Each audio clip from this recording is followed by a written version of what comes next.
In case you're wondering, no, I'm not wearing a dress. And no, I'm not saying what I'm wearing underneath. This is a ko. This is my national dress. This is how all men dress in Bhutan. That is how our women dress. Like our women, we men get to wear pretty bright colors. But unlike our women, we get to show off our legs. Our national dress is unique. But this is not the only thing that's unique about my country. Our promise to remain carbon neutral is also unique. And this is what I'd like to speak about today, our promise to remain carbon neutral. But before I proceed, I should set you the context. I should tell you our story. Bhutan is a small country in the Himalayas. We've been called Shangri-La, even the last Shangri-La. But let me tell you right off the bat, we are not Shangri-La. My country is not one big monastery populated with happy monks. The reality is that there are barely 700,000 of us, sandwiched between two of the most populated countries on earth, China and India. The reality is that we are a small, underdeveloped country doing our best to survive. But we are doing okay. We are surviving.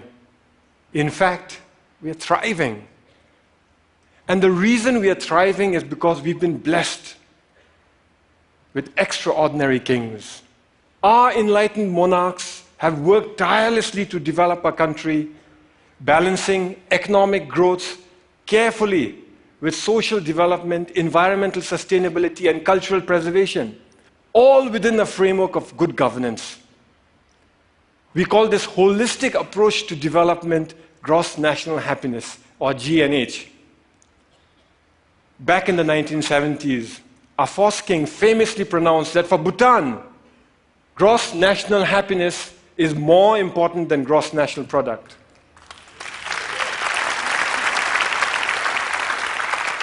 Ever since, all development in Bhutan is driven by GNH, a pioneering vision that aims to improve the happiness and well-being of our people.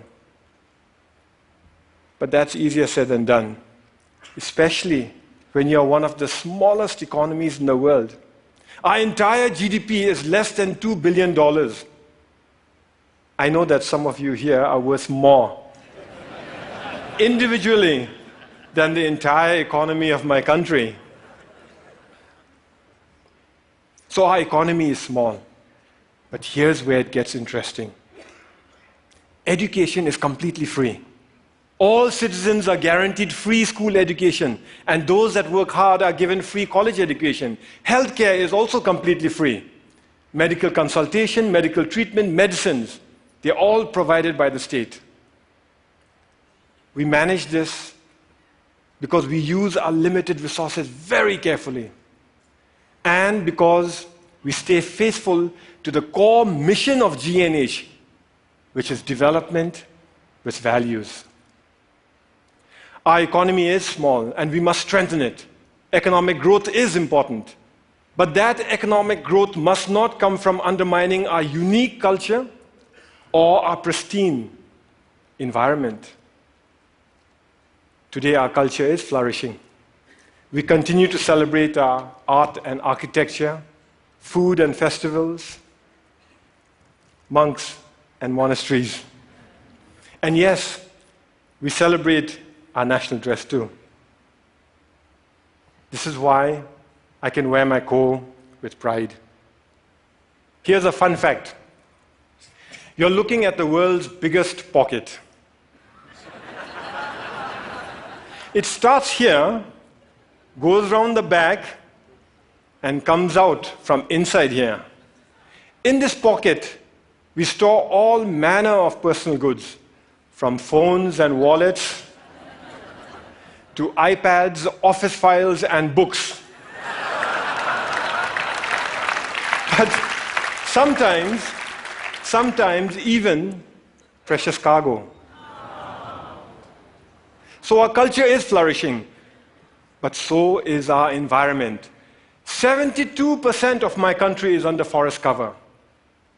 Our constitution demands that a minimum of 60% of Bhutan's total land shall remain under forest cover for all time.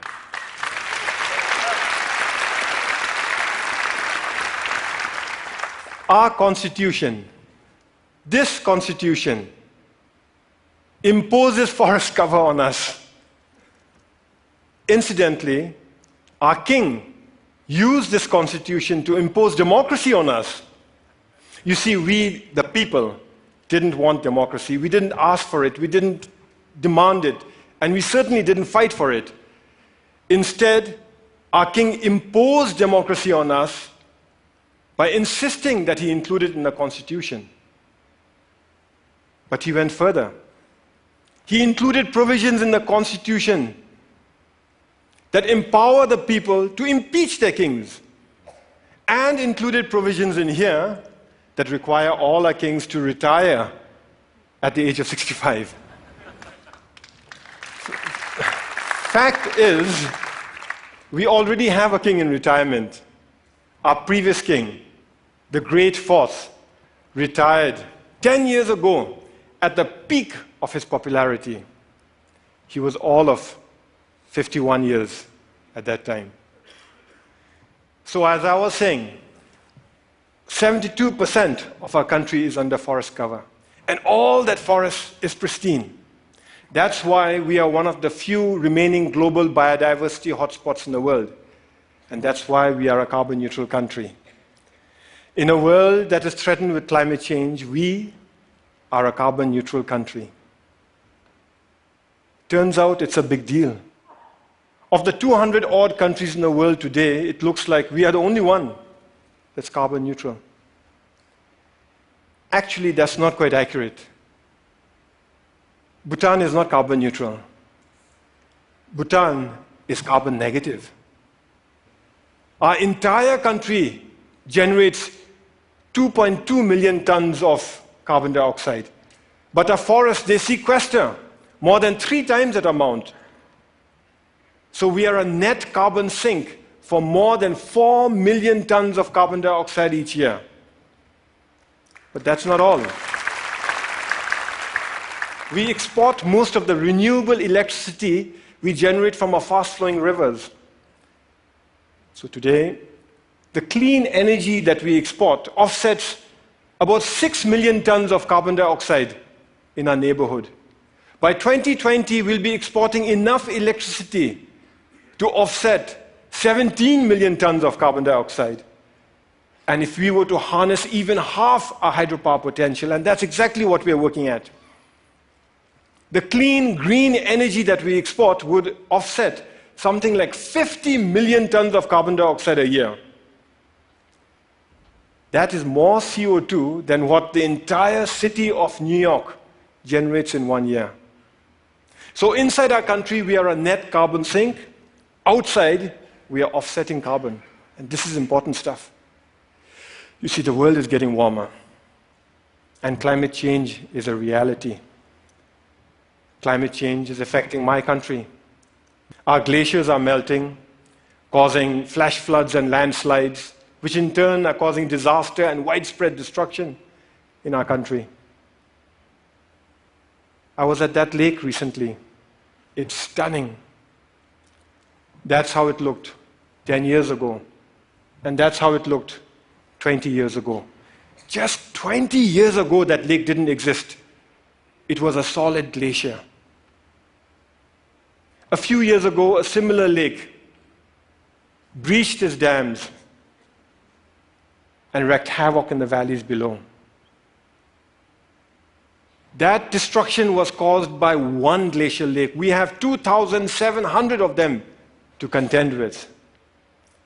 The point is this: my country and my people have done nothing to contribute to global warming. But we are already bearing the brunt of its consequences.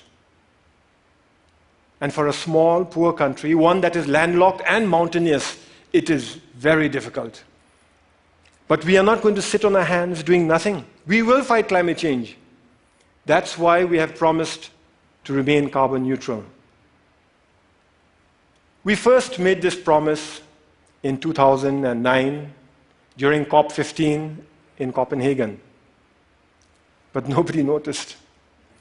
Governments were so busy arguing with one another and blaming each other for causing climate change that when a small country raised our hands and announced, "We promise to remain carbon neutral for all time," nobody heard us. Nobody cared. Last December in Paris, at COP21, we reiterated our promise to remain carbon neutral for all time to come. This time we were heard. We were noticed and everybody cared.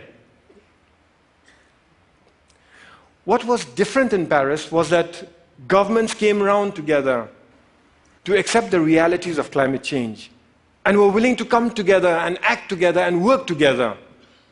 All countries, from the very small to the very large, committed to reduce their greenhouse gases emissions.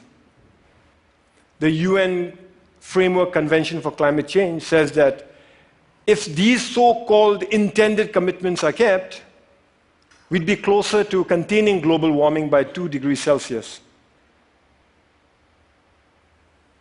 By the way, I've requested the TED organizers here to turn up the heat in here by 2 degrees. So if some of you are feeling warmer than usual, you know who to blame. It's crucial that all of us keep our commitments. As far as Bhutan is concerned, we will keep our promise to remain carbon neutral. Here are some of the ways we are doing it. We're providing free electricity to our rural farmers. The idea is that with free electricity, they will no longer have to use firewood to cook their food. We are investing in sustainable transport and subsidizing the purchase of electric vehicles. Similarly, we are subsidizing the cost of LED lights, and our entire government is trying to go paperless. We are cleaning up our entire country through Clean Bhutan, a national program, and we are planting trees throughout our country through Green Bhutan, another national program.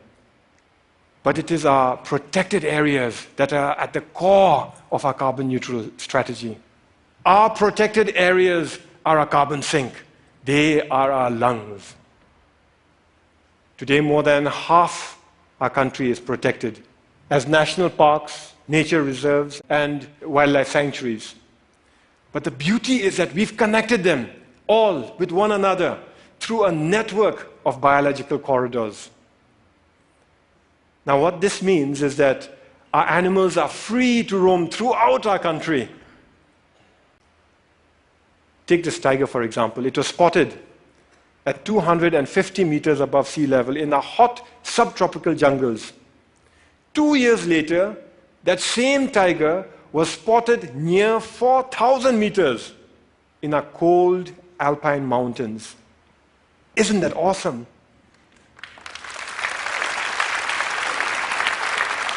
We must keep it that way. We must keep our parks awesome. So every year we set aside resources to prevent poaching, hunting, mining, and pollution in our parks, and resources to help communities who live in those parks manage their forests, adapt to climate change, and lead better lives while continuing to live in harmony with Mother Nature. But that is expensive. Over the next few years, our small economy won't have the resources to cover all the costs that are required to protect our environment. In fact, when we run the numbers, it looks like it'll take us at least 15 years before we can fully finance all our conservation efforts. But neither Bhutan nor the world can afford to spend 15 years going backwards. This is why His Majesty the King started Bhutan for Life. Bhutan for Life gives us the time we need. It gives us breathing room. It is essentially a funding mechanism to look after our parks to protect our parks till our government can take over on our own fully. The idea is to raise a transition fund from individual donors, corporations, and institutions. But the deal is closed only after predetermined conditions are met and all funds committed. So multi-party, single closing, an idea we borrowed from Wall Street. This means that individual donors can commit without having to worry that they'll be left supporting an underfunded plan. It's something like a Kickstarter project, only with a 15-year time horizon and millions of tons of carbon dioxide at stake. Once the deal is closed, we use the transition fund to protect our parks, giving our government time to increase our own funding gradually till the end of the 15-year period. After that, our government guarantees full funding forever. We're almost there. We expect to close later this year. Naturally, I'm pretty excited.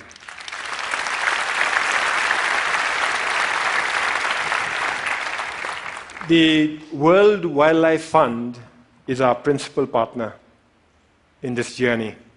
And I want to give them a big shout out for the excellent work they're doing in Bhutan and across the world. Whew, it is getting warm in here.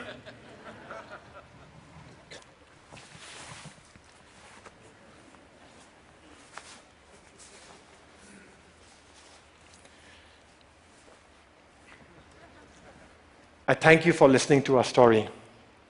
A story of how we are keeping our promise to remain carbon neutral. A story of how we are keeping our country pristine for ourselves, our children, for your children, and for the world. But we are not here to tell stories, are we? We are here to dream together. So in closing, I'd like to share one more dream that I have. What if we could mobilize our leadership and our resources, our influence and our passion to replicate the Bhutan for Life idea to other countries so that they too can conserve their protected areas for all time? After all, there are many other countries who face the same issues that we face. They too have natural resources that can help win the world's fight for sustainability. Only they may not have the ability to invest in them now. So what if we set up Earth for Life, a global fund, to kickstart the Bhutan for Life throughout the world? I invite you to help me to carry this dream beyond the borders to all those who care about our planet's future. After all, we're here to dream together, to work together, to fight climate change together, to protect our planet together. Because the reality is, we are in it together. Some of us might dress differently, but we are in it together. Thank you very much. And Thank you. Thank you. Thank you. Thank you.